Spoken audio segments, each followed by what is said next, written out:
کیا آپ کو یاد ہے کہ خدا موسیٰ کو مصر کو بھیجنا چاہتا تھا تاکہ وہ اس کے لوگوں کو غلامی سے چھڑائے؟ آپ کو ضرور یاد ہوگا کہ اس وقت خدا نے جلتی ہوئی جھاڑی میں سے موسیٰ سے بات کی۔ تو پھر موسیٰ فوراً مصر کو کیوں نہیں گیا؟ وہ ابھی تک کیوں گھٹنے کے بل پڑا ہوا ہے؟ اس لیے کہ وہ یہ کام کرنے سے ڈرتا ہے۔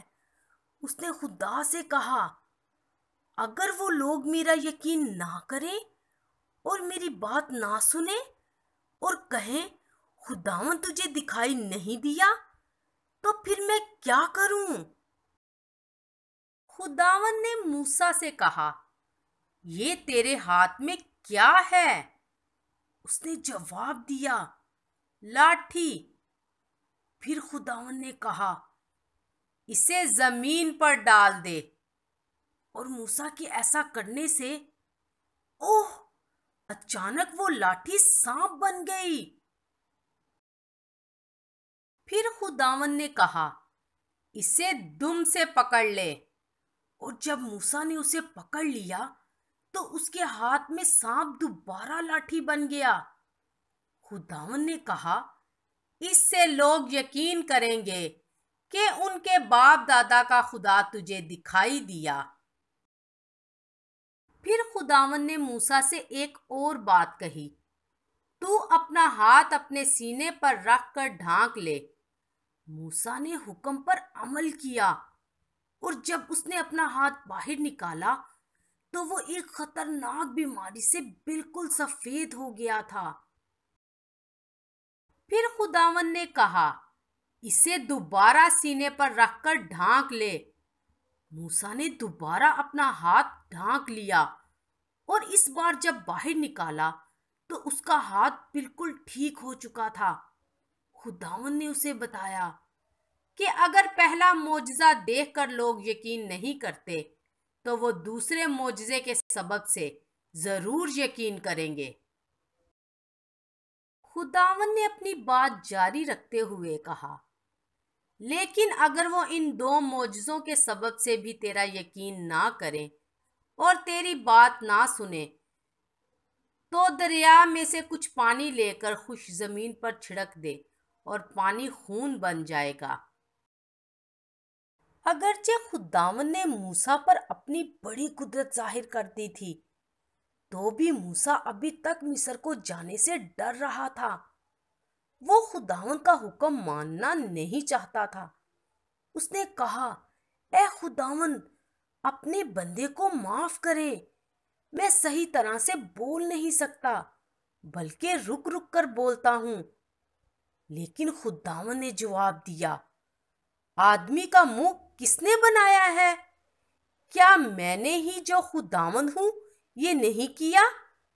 سو اب تو جا اور میں تیری زبان کا ذمہ لوں گا اور تجھے سکھاؤں گا کہ تجھے کیا کہنا ہے۔ خدا بہت زیادہ صبر کرتا ہے۔ آپ کو یاد ہوگا کہ اس نے موسیٰ سے وعدہ کیا تھا کہ میں ضرور تیرے ساتھ رہوں گا۔ یہ وعدہ آپ کے لیے بھی ہے۔ وہ آپ کے ساتھ بھی رہنا چاہتا ہے۔ پھر آپ کے خیال میں اب موسیٰ کیا کرے گا؟ اس نے کہا، اے خداوند، میں معذرت چاہتا ہوں، مہربانی سے کسی اور کو بھیجیں۔ اب خداوند کو غصہ آیا۔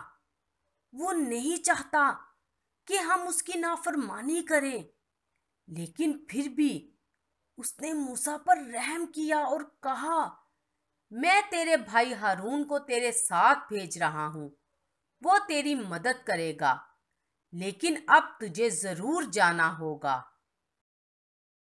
پھر موسیٰ نے اپنے سسر کو بتایا کہ وہ مصر میں اپنے بھائیوں کے پاس واپس جانا چاہتا ہے۔ اس کا سسر اس کے جانے کے لیے راضی ہو گیا اور اس نے کہا، تم سلامت جاؤ۔ موسیٰ نے اپنی بیوی اور بیٹوں کو لے کر ایک گدھے پر سوار کیا اور وہ خداوند کی لاٹھی اپنے ہاتھ میں لیے ہوئے مصر کو واپس جانے کے سفر پر روانہ ہوا۔ خداوند نے موسیٰ کے بھائی ہارون سے بھی بات کی تھی، تو اپنے بھائی موسیٰ سے ملنے بیابان میں جا۔ اس لیے وہ خدا کے حکم کے مطابق جا کر خدا کے پہاڑ کے مقام پر موسیٰ سے ملا اور اس نے اسے چوما۔ کئی سالوں کے بعد ایک دوسرے سے دوبارہ ملنا دونوں بھائیوں کے لیے بے حد خوشی کا موقع تھا۔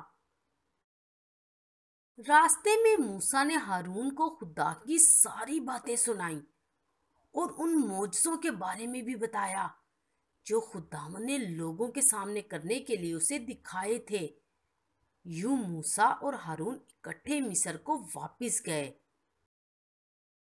وہاں پہنچ کر انہوں نے اسرائیلی بزرگوں کو بلایا اور ہارون نے انہیں وہ سب کچھ بتایا جو خداوند نے موسیٰ سے کہا تھا۔